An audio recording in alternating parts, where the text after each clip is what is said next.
Jack Smith is raging out at Donald Trump in his defense. How dare they ask him for additional discovery, additional evidence in this case? Remember here previously we talked about Donald Trump saying, I want information from the Secret Service, from the CIA, from other FBI divisions, from other DOJ divisions. I want everything from the White House counsel's office, and so on and so forth, because that's part of the case. This is the classified documents case in Florida, and this means that Trump wants to know who ordered essentially the raid, who ordered the hit, who said these documents are illegal, and these were classified documents. So a bunch of people need to be pinged in order to come to a conclusion. So who is involved? Trump wants access to everything. And we read through his motion to compel here previously. Jack Smith submitted a very whiny response, over 60 pages of complaining, and we're going to read through it and make fun of it. But what's so curious about this is it's not just me saying that. I know you might be here regularly. You're saying, oh, Rob, you always call Jack Smith a whiny little bee. And so what's the difference here, right? What's, is this unusual? Is this like ordinary Jack Smith whiny bee stuff? Or is this even more serious out, and beyond your normal,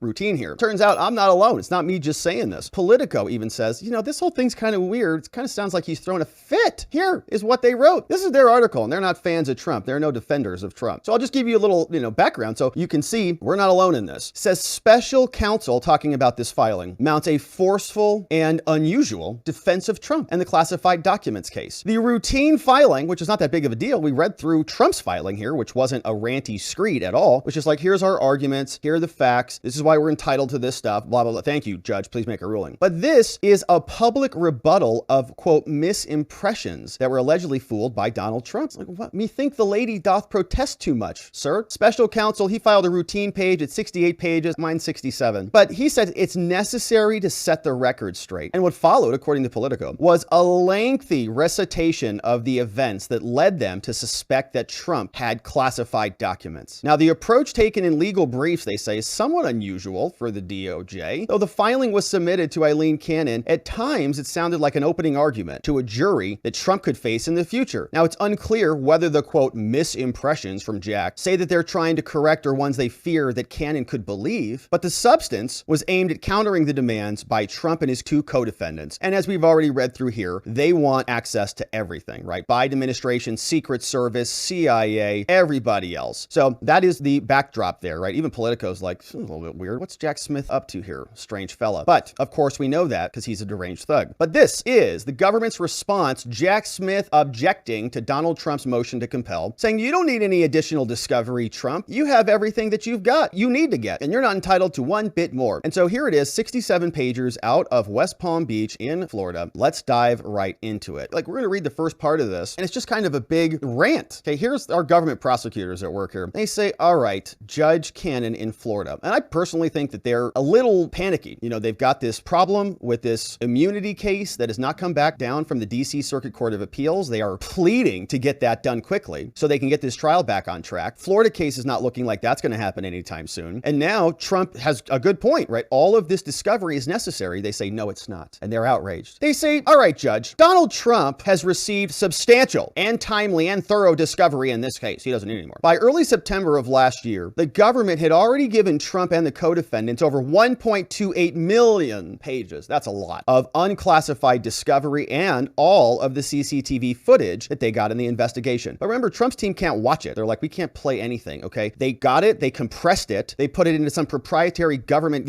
garbage, and then they spit it back out. So they got the discovery from them, and they got to get it from them because they confiscated it all. It's not like Trump can just go get copies of his own discovery. You got to get it from the government so it's a proper chain of custody. That's evidence that they gathered through their, lawful investigation, blah, blah, blah. And since then, they say we've also supplemented this. And so our work not only complies with our discovery, but it goes far beyond this. And the government recognizes it has discovery obligations, but we've already complied with all of them. But nevertheless, they whine that Trump has filed a lengthy motion to compel. How dare he want the evidence? They want abstract rulings on the scope of the prosecution team. Remember, Jack Smith says it's just like me and like these two bros. And so like we've given you everything that we've got, but it's not, right? We think it's really the whole government. Now, the motion should be denied as legally and factually flawed. Now, discovery requests must be based on specific demands tied to the case, but instead of meeting those standards, they have just submitted something that's purely speculative, and it's unsupported with false theories and political animus. And many of the requests, it's so difficult, we can't even decipher what they say. Now, others are pure conjecture, detached from the facts that are surrounding the prosecution. And the government, anyways, has already furnished them with everything that they need. So that's kind of an intro. But then they just transition, okay? this is like, we're just going to complain now for the remainder of this introduction. They say, the government's going to explain this soon. But before we actually explain that, which is, the legal arguments that Trump's team submitted, they say, Jack Smith, it's necessary to set the record straight. Yeah. Of all the underlying facts that led to this prosecution. So we're going to learn, what the sequence was before they raided Melania's underwear. The government will clear the air on those issues. What? Clear the air? Who are you talking to? Your wife? What are you talking about? This is a court filing. This is the court of law. This is not an opportunity for that. Like, just respond to their motion. Okay, but this is what they've done. Okay, so they say, not because the court needs to resolve these factual disputes before denying the motion, but we're going to clear the air because of Trump's misstatements. If those are unanswered, they leave a highly misleading impression on a number of matters. And you don't want to do that, Jack, so why don't you tell us? Okay, you can tell us. Now, after that discussion, then they say, then we're actually going to turn to the legal work. The government will turn to the underlying legal principles in their application to the defendant's requests, all of which should be denied. All right, so it's like, you've had those conversations with somebody. You're like, can you just answer the question? They're like, yeah, I'm going to answer your question. But first, I'm just going to rant and rave like a psychopath for about 20 minutes, and then I'm going to answer your question. Oh, this is one of those conversations. Yeah, you've probably, dated someone like that. Now, a word at the outset about those requests. They say Trump has scattered their requests throughout their motion. And so we have now included an appendix. They probably brought this over to Molly, the highlighter girl from DC, and she highlighted everything up and got it organized. We know how much Judge Tutkin liked that one. So they say, anyways, the defendants also have filed a classified supplement, and we think those should also be denied. So here's the background from good old Jack. He says, Donald Trump and the defendants, they rely on a false narrative about how this investigation started. We got a lot of questions about this. Now, my take on it, of course, is that the president is entitled to the opinions of his executive branches in the forms of writing, because that's what the Constitution says. And you can look that up. It's called the opinion clause. And it's in there. It says, along with other documents, the president and other responsibilities and powers, the president has the right to the opinions in writing of his officials. So I would extrapolate that to say that he has the right to any materials from the executive branch because, he's the president. And Congress, if they're going to pass some stupid bill like the Presidential Records Act, or they're going to pass some classification laws or some classification rules, the only way that they can overcome that power is by amending the Constitution to take that away from the president. Otherwise, their statutes, the Presidential Records Act, all this garbage, okay, is literal garbage comparison to the Constitution. I don't care how wise it is or how smart it is. You don't get to pass a statute that then usurps the Constitution without amending it. End of story. That's how it works. But now they say that NARA is more powerful than the president. NARA can say, those are my papers. Give my papers back. No, sorry, Deborah. Drives me nuts. But anyways, their apparent aim, they say, is to cast a cloud of suspicion over, this is how you know it was rigged, because they tell you that these were responsible actions by government officials who were diligently doing their jobs. Okay, so Deborah Steidel-Wall and all the people who turned a documents situation into criminal charges, okay, they were all colluding to make this happen. Now, the defendants' insinuations have scant factual or logical relevance to their discovery request. So they say, you don't need all the CIA stuff. You don't need DHS stuff because it's not relevant. And we have to correct the record, saying, put simply, the government here confronted an extraordinary situation, which is funny because they say this is not that extraordinary, right? All these Trump prosecutions are just someone who's breaking the law and no one's above the law, which is insane because the president actually is. That's why he has the pardon power. But a former president, they say, this is extraordinary. They don't know how to handle this. A former president engaging in calculated, persistent obstruction of the collection of presidential records. Wow. It's like end of America. A persistent obstruction because they didn't go get his baseball cards back, right? Which as a matter of law belong to the United States for the benefit of history and posterity. So they're going to indict a former president, current presidential candidate, leading contender for the Republican Party because they want to get his baseball cards and put him back in the history bin, right? This is what Jack Smith is saying. So they're going to wreck the country. They're going to shatter historical precedent, 234 years of it, in order to prosecute him for history and posterity to get his baseball cards back, the overdue library books. And they say, as a matter of fact, here, and we have questions about this, like they were,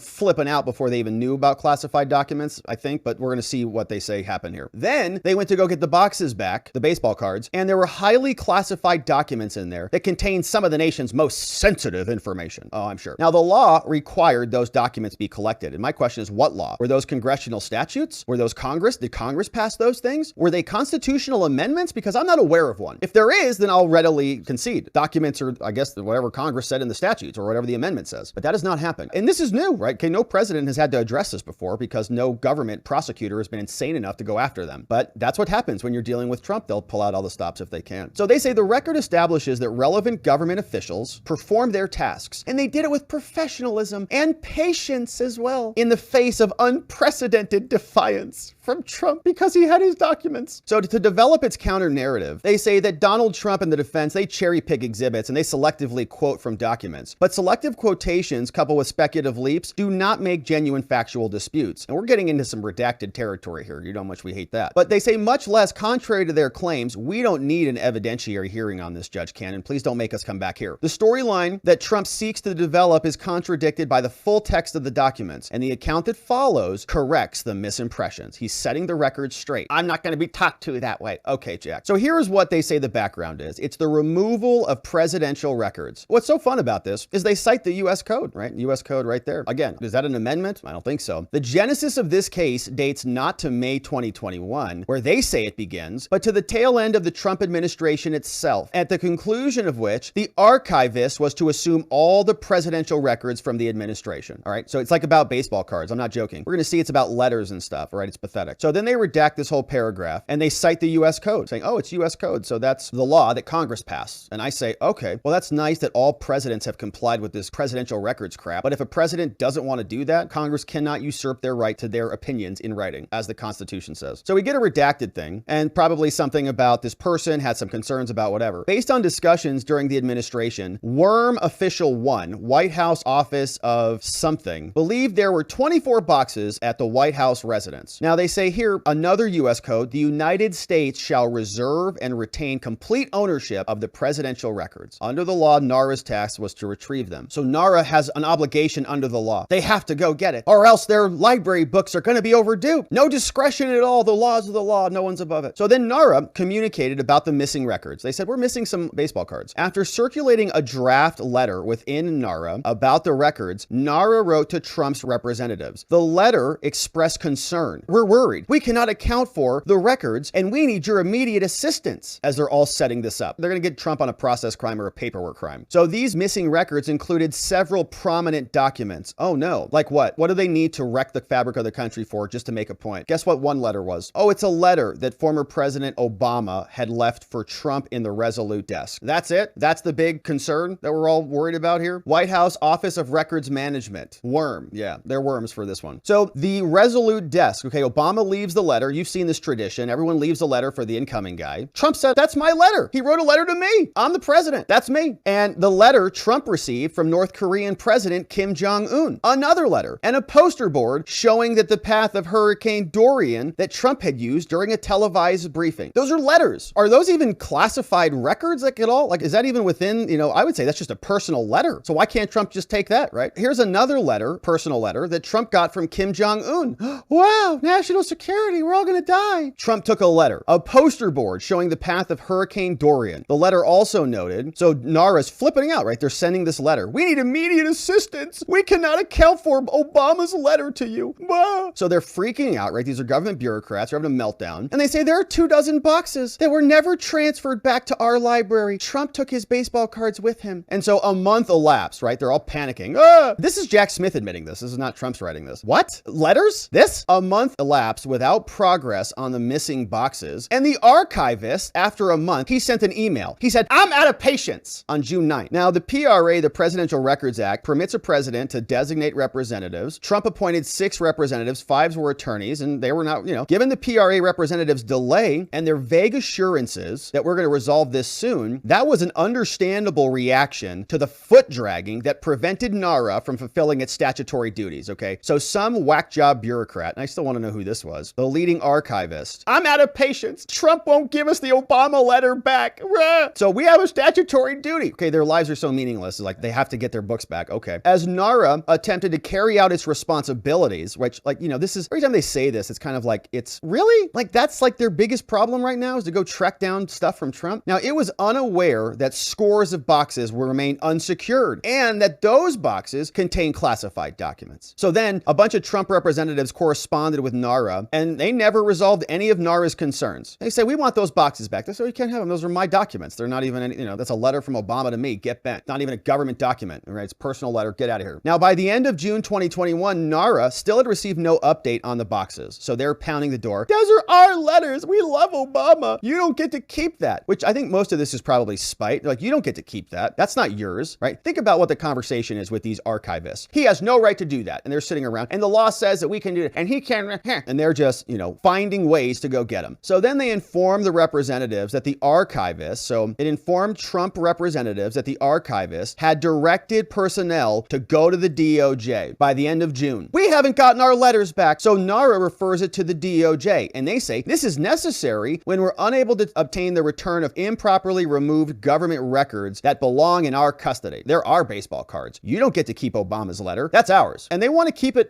probably from Trump just to be spiteful, if I could be honest about it. Like, okay, to preserve the records. First of all, are they going to publish that? Are we going to be able to read that? I don't think so, right? That's all going to go under lock and key, I'm sure, unless they both consent to releasing it. But that's like a private letter, right? I would actually, imagine that it stays private. Like that's a private, president bro code. Like, that's our bro code, bro. Don't bro us out. So providing the archivist, so they say, we want the Obama letter back. That message saying we're going to the DOJ, it precipitated the involvement of White House Chief of Staff, Trump's former White House Chief of Staff, who engaged the archivist directly at the end of July. And so presumably that's Mark Meadows. Now, additional weeks passed with no results. By the end of August 2021, NARA still had received nothing from Trump or his representatives, and they're flipping out now. It's our letter. Independently, the House of Representatives, don't give us that crap, that's Liz Cheney, had requested presidential records from NARA. Okay, we're in 2021 now. J6 Psycho Committee is in full swing, further heightening the urgency. So you see what happened now? It's all rigged. So NARA says we want the Obama letter back or else we're going to flip. Then the January 6th committee, they start pounding the table because they're a political show trial committee. It's not like an investigative committee. It's a political committee that's going to create political dirt. They start pounding on NARA's table. Hey, go get the documents. We need them. NARA says, well, we can't get them. They go to the DOJ. So then on August 30th, the archivist notified Meadows that he would assume the boxes had been destroyed and he would be obligated to report that fact to Congress, the DOJ, and the White House, which honestly would have been a better solution for Trump. Okay, he could have just done what Hillary Clinton did and just had everybody delete everything, like literally smash cell phones with hammers, which they did, and delete evidence using software evidence to delete it called BleachBit. And Hillary Clinton gets asked about this, what, like with a cloth? Okay, so they're beating Trump up over these stupid letters that are meaningless and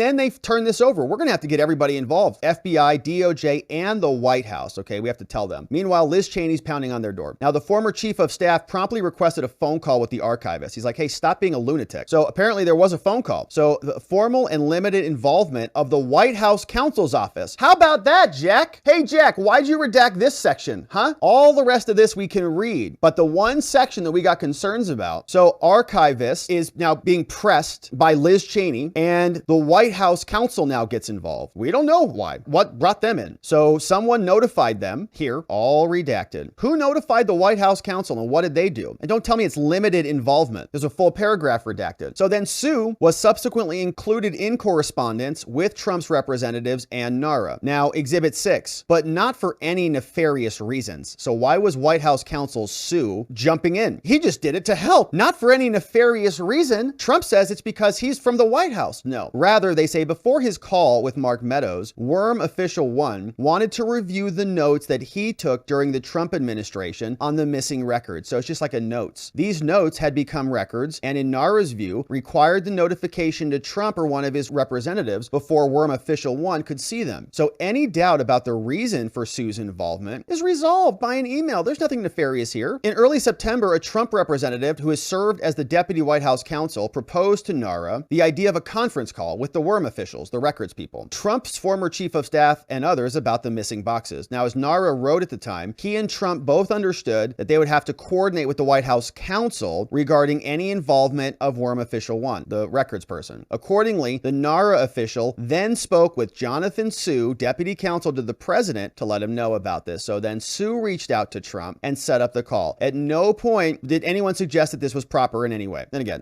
this is not what actually we're talking about. Like, this is just a random phone call. Thanks for setting up the phone call, Sue. So they went in, they identified one thing that Sue did that was like above board. Oh, he just set up a phone call and showed some notes. They put that in the motion. What else did he do? That's what we're concerned about. So they say Trump is also misleading. Like, thank you for giving us one example of he just was set up a meeting. Thanks for that. Now, the defendants also misleadingly suggest that there was something improper about his involvement in the discussion of whether Worm could review the notes. But in fact, not only did Trump's people know about this, but they told Sue and NARA and they approved it. They said in connection with our call yesterday, Worm was going to get his own documents from NARA so he can check his call and talk to Meadows about this. Sue then asked NARA if they could discuss process in the event that they asked to see the notes himself. They said normally we would have to provide the records to him. Now, far from alerting that Sue that the request was atypical, this is all normal. Okay, thanks. They say in no way supports the claim that the White House was exercising undue influence, right? That's the allegation. Is that the White House counsel and that Joe Biden were essentially goading Merrick Garland and the DOJ into bringing charges. And Joe Biden said, we're going to use any mechanisms under the Constitution to get this done. And then he was very upset. New York Times had an article about this, that Garland was catching flack from him. And then suddenly charges came. Now they say Trump also points to another internal email chain. So they're just explaining the Trump evidence, right? They say that description mischaracterizes the email. It's unfounded. NARA's statement was that we plan to let Trumps know that what we plan to do. Earlier email chains also guts their claims that NARA was eager to involve the DOJ. Why? Because they said, well, we cannot go to the DOJ while we're still talking with Trump. They said, we can't go to the DOJ while we're still talking with Trump. So the record shows, right? They give us this one example. The record shows that NARA, the baseball card librarians, was taking a cautious, incremental approach that aimed to achieve the legal compliance without litigation, right? So they paper their file. They say, well, don't go right to the DOJ. We can't go to the DOJ when we're talking with them. Now here, time goes by and they're still correcting the record. We haven't even gotten really to the substance of the motion, but they say fall passes and we still are missing the Obama letter. In September 2021, one of Trump's representatives expressed puzzlement over the suggestion that there were boxes missing. So in an effort to resolve the dispute, NARA officials discussed with Sue the possibility of convening a meeting with two of Trump's representatives. On this date, a call took place among records and another employee between Mark Meadows and other deputy White House counsel and Sue about the continued failure to produce the records, but didn't lead to a resolution. They're not your records, they're ours. Again, there was no complaint for Trump about Sue's participation in the call. Redacted, redacted, redacted, redacted, redacted, redacted. Well, that's because they hadn't been directed to be indicted yet, right? So that's probably why. Now, some 2 months after that, nearly a year after he left office and more than 6 months after NARA requested them, then Trump delivered the boxes back, 15 boxes back over to NARA. But Trump knew that there were dozens of boxes that they wanted, and he provided no more to NARA. You can have those back. Those are yours, fine, but these are mine. Now they say, finally, Jack, finally, our 15 boxes come back to NARA. So the truck from Mar-a-Lago completed its journey on January 18th. A NARA official was on hand. He's like, finally, our cards are back. I can sleep easily. But they reviewed the boxes and they discovered documents with classification markings on them. So-and-so did this and so-and-so. And this is when it all broke down. Now, his review of the boxes revealed at least one that was an SAP, referring to a special access program, which is highly restricted. Now, the shifting accounts of the number of missing boxes, redacted here from someone, and someone, raised concerns about whether any comprehensive search for these records had been done yet. So NARA's like, perfect. We now know he's got something he's not supposed to have. Let's get everyone involved. So redacted here, don't know what they're doing, flipping out, calling, so-and-so. And then they say this decision was entirely consistent with the statutory role of the Attorney General to get missing records. Okay, so whatever happens here. Now he says, perfect, U.S. Code 2905A. We're entitled to just go do whatever we want. And this was appropriate given the national security threat of the classified records. And they're outside of government safety in the hands of a former president who had no authority to possess them. And so now we're back into actual, classified documents. And then we go back to the opinion clause, which has not been settled, right? That is a case that has not ever really, I think, been tried or litigated. But for their part, they say the ODAG officials, so the Attorney General, they instructed NARA to notify both the Inspector General and the Inspector General for the intelligence community and other officials who were in charge of overseeing these things, notify them. Referrals to offices with authority to consider the security concerns that were prompted by the revelation, again, was entirely appropriate. We saw classified documents, we all sprung into action, and we started an investigation. And so all that investigation was absolutely justified. Why? Because dozens more boxes and hundreds of classified documents were recovered. And so then, and only then, after they got the Obama letter back, then they made a referral to the DOJ. On Feb 9, NARA then made its formal referral to the DOJ. Our library books must be returned. That referral, again, entirely consistent with the longstanding interest in saving the country. Now, as Trump has stated, Trump has said this before, he says no one's above the law. So I guess they're using one of Trump's quotes against him. Very clever lawyer. Well done. Now, the defendants nonetheless label this referral a sham, saying all of this was concocted to go create a crime against Trump. Now, the defendants did not explain what a sham referral might be. Well, you just did it, basically. Much less what legal significance it might have. But their contention is grounded in a timeline of events which shows communications between NARA and the DOJ about a congressional inquiry. So in other other words, Liz Cheney says, I need it. Pressure on NARA. NARA says, we'll go get it for you. NARA can't go get it. Then when they can't go get it, they refer it to the DOJ. Okay, that's the chain. Cheney to NARA to the DOJ. Got it. Followed later in the day by the referral. They say it remains a mystery why the conjunction of those events is suspicious. Well, it's because Congress is a political body, right? And they're not an actual executive branch agency at all that's supposed to be fair and impartial. They're partisan congressional hacks. That's why. So if Liz Cheney and Benny Thompson are the ones that are driving this, that makes it biased, obviously. Now, the concerns, and I'm not saying that NARA or the DOJ is without fault there either. Obviously, they both are. They all wanted this to happen as well. Now, the concerns about Trump's retention and the dilatory responses had taken months, and DOJ had responsibilities. And so the Office of the Inspector General had an ample factual basis to make a referral, and so we could do it. So this is not a sham. And by the way, we all know that you could indict a ham sandwich, right? That is a phrase that you often hear in the law because it's true. You can make up a crime for anything. And if you say, Rob, that's ridiculous, just drive around the block. Just go to work. If you had a very motivated cop who is following you on your drive to work, he could pull you over every day for something, right? Whatever you do, whether it's following too close, an unsafe lane change, a merge problem. You can stop in the line in the park walk. You can make a wide right turn, a wide left turn. Doesn't matter. Pull you over, basis for something. You look like you're under the influence. Arrest you, whatever. Even if you have nothing in your body, right? There's no consequences if they come back zeros. They just go on to the next one. So my point is they can make it up for anything. And they just happen to do it against the president. They really needed to paper their file to make it done, but they did it. So they say far from being a sham, even though most criminal prosecutions, maybe not most, but a large part of them are shams. The referral became necessary after months of efforts. We worked hard to get these baseball cards back. Now, including several rounds of communications, and it failed to confirm that Trump had returned what we needed. And now finally, they say, this is Jack Smith still whining and moaning. Now finally, Trump also suggests that a NARA official sought to evade and later violated the Presidential Records Act when the FBI interviewed him later. But the full text of the interview dispels his nefarious accounts of the selected excerpts. But rather than evidencing an effort to circumvent the Presidential Records Act by the NARA official, the NARA General Counsel, the FBI, or anyone else with complete picture reflects a careful effort to just comply with the law. We're trying to provide accurate information to the FBI, and we're not trying to alert Trump about this because he's under investigation. And so NARA complied with these objectives. They refrained from describing to the agents what the doc said. The inventories he provided to the FBI were also an exercise in caution. And so all this was entirely consistent. Now, the investigation ultimately led to the indictment. We know how that worked. From the moment of the referral, our investigation was measured. It was graduated. It was very, very,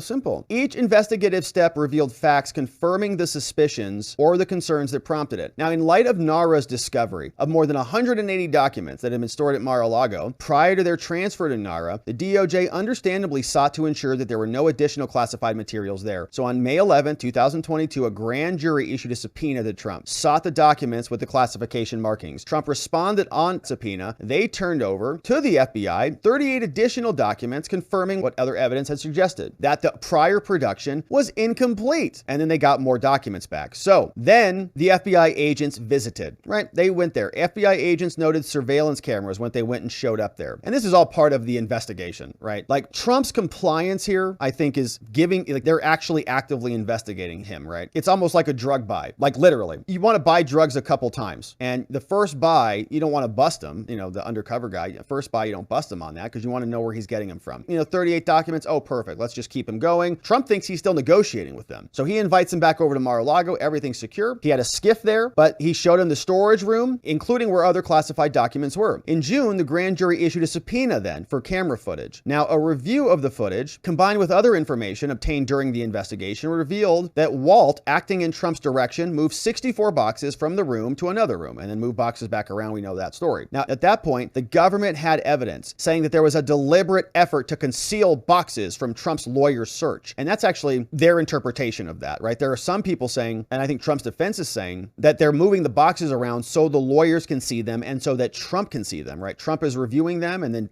disposing of the boxes, in other words. But it's not an effort to conceal the boxes. They're moving them because they're processing them. In effect, thwarting compliance with the subpoena. They say, so therefore, now they're hiding evidence. So you see that, right? They show up. They don't take his word for it. They find surveillance footage, cameras. They subpoena that. It's just 1 inch. It's like the drug dealer invites you to the house. Okay. Then you start looking around. What else you got here? I'm going to investigate that, right? They're treating him as a criminal from day one, from the very beginning, in order to set up the crime and charge him with it. So, he's not complying. Guess what? We have no choice choice but to seek a search warrant. You have plenty of choices. You didn't do any of that stuff with a lot of other people who had their classified documents. Now, they say it's because Trump is not complying with them. And our take on the government from the Trump position, he's entitled to those documents and they can litigate that. But anyways, so execution of the August search warrant includes the use of filter personnel. A bunch of people came in, looked through the documents. They executed the search warrant back in August. We were here, covered the raid. They got Melania's underwear and all the things. And they had a taint team to come in here and say if it was privileged, then we'll separate it out. But they still found more classified documents. But even then, no indictment immediately followed. The government undertook careful investigation. We interviewed a bunch of people. We executed search warrants. And then we decided we have no choice again. We're out of choices again. We sought information. We issued a subpoena for the originals. The government sought information and we followed protocols. At no point did any of these entities or other of these people actually become a part of the prosecutorial team. And so finally, we're getting to a little bit of substance here. The argument is about the size and the scope of the prosecution team, and it's about compelling discovery. So they just described a bunch of other entities that were involved, right? Including these entities: DOJ, Office of the Attorney General, White House employees. But they say that they didn't participate in the investigation or present any of this case to the grand jury or accompany prosecutors or help develop prosecutorial strategy. So they're all outside of the scope. And only once our investigation uncovered that Trump had secret military invasion plans, and he showed them to others, apparently. We heard that audio recording, that he was well aware of what was in the boxes, that he had directed the movement of his boxes. They say to conceal. I say no, just to move them. He had suggested to his lawyer after the review that the lawyer remove the damaging documents and not turn them over to the investigators. Well, because he says they're his. He had sought to have surveillance cameras footage deleted before it could be turned over. And the investigation also revealed the involvement of other people, their attempts to conceal the indictment as well, to conceal the footage as well. So on the basis of all those facts and nothing that they made up, they returned a 38-count indictment against all the people. Now, following the indictment, the government then began producing discovery, finally, that exceeded the scope. Okay, so after he sets the record straight, hope you feel better about that, Jack, but he says, we give him everything that you needed. For example, during the investigation, we recorded nearly all of our interviews to ensure complete and accurate records, and we've given them all the recordings and all the transcripts. And we've also produced transcripts about separate interviews from all this thing. We've given 1.28 million pages of documents. And so finally, they're summing it up like, gosh, thank you guys. Good Lord. We're on now 19 pages of a kind of a rambling,